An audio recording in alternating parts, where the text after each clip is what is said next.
Bienvenue dans ce journal au sommaire de l'actualité de ce dimanche 6 septembre.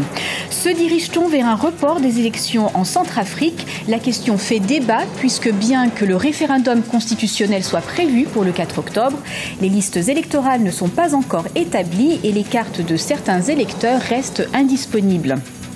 L'espoir de voir la paix rétablie en Libye se profile à l'horizon.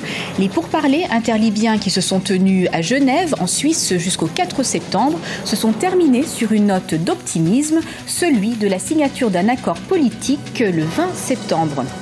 Et puis zoom en fin d'édition sur les 11e Jeux africains qui se déroulent jusqu'au 19 septembre à Brazzaville au Congo. 2 semaines de compétition sportive, mais également l'occasion de célébrer la diversité et toute la beauté du continent africain.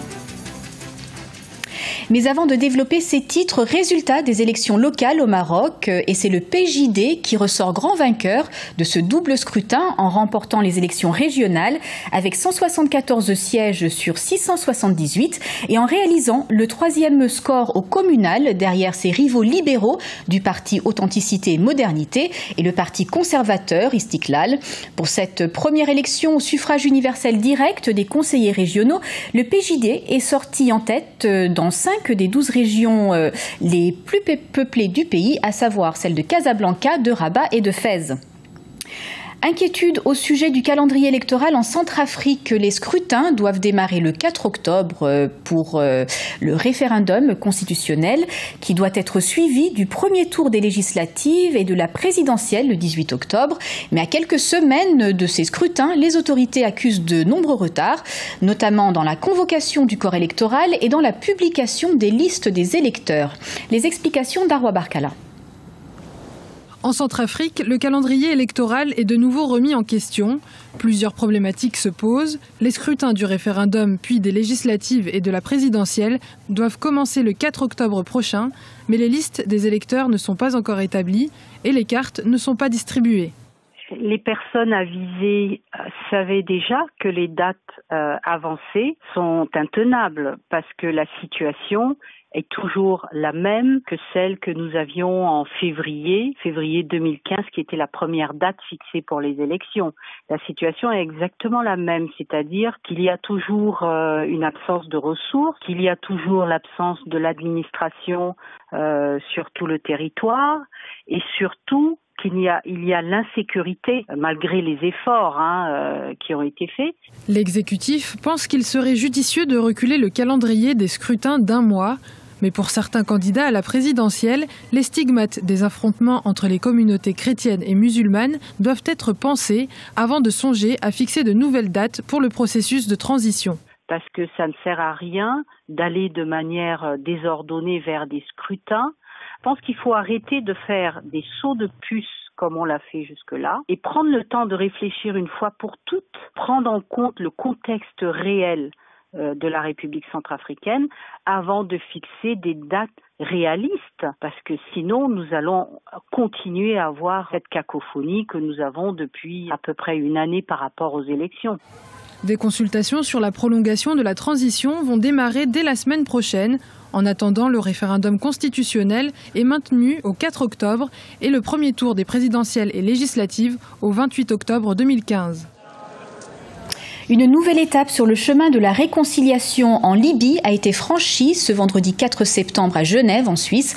À l'issue du dialogue interlybyen sous l'égide onusienne, un nouvel accord comportant 9 propositions a été validé par les 2 parties rivales libyennes. Le texte devrait, selon l'ONU, être signé le 20 septembre.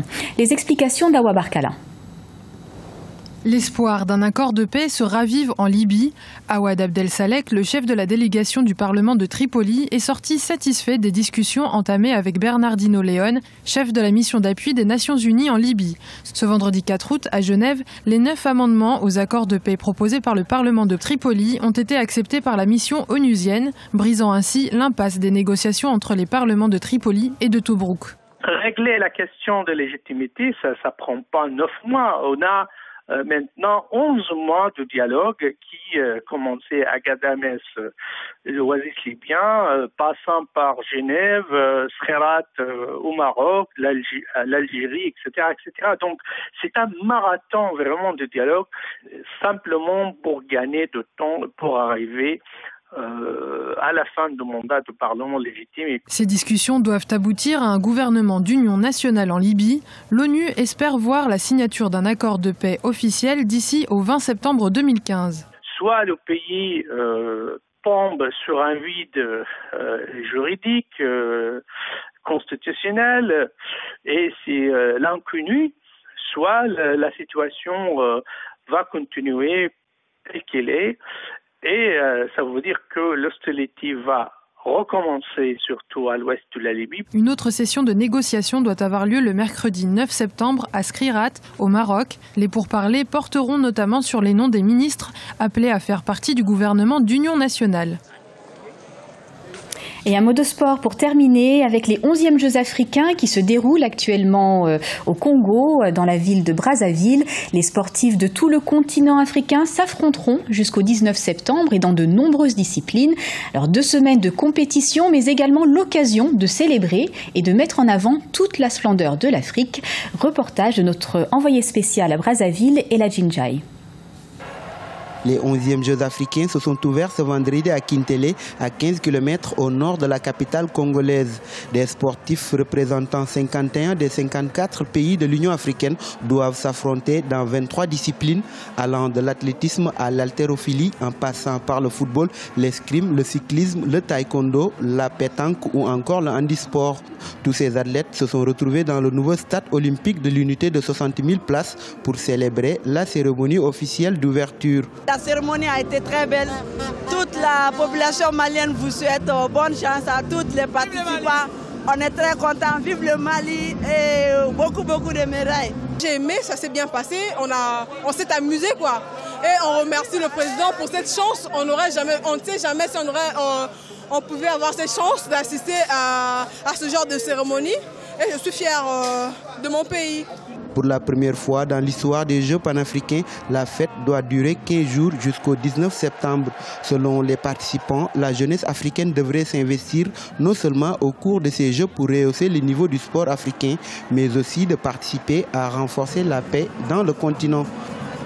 Logiquement, nous autres aussi, on peut se regrouper comme ça chaque 2 ans, effectivement, pour réorganiser encore tout un tas de trucs parce que vraiment, nous les Africains, on est trop dispersés. Justement, ces Jeux africains organisés ici à Brazzaville vont être un symbole de regroupement et de fraternité entre tous les Africains.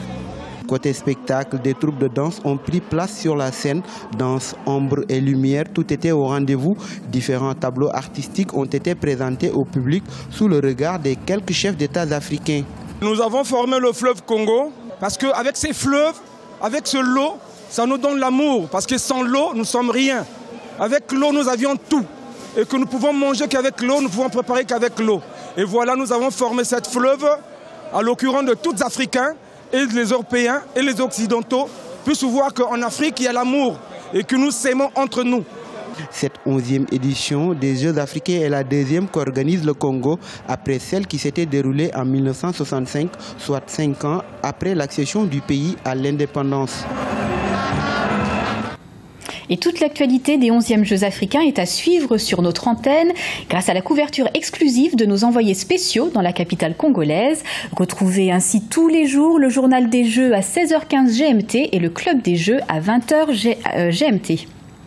Ce journal a été réalisé par l'ensemble de la rédaction. Nous vous remercions pour votre fidélité. Dans un instant, une nouvelle édition de l'actualité sur Africa 24.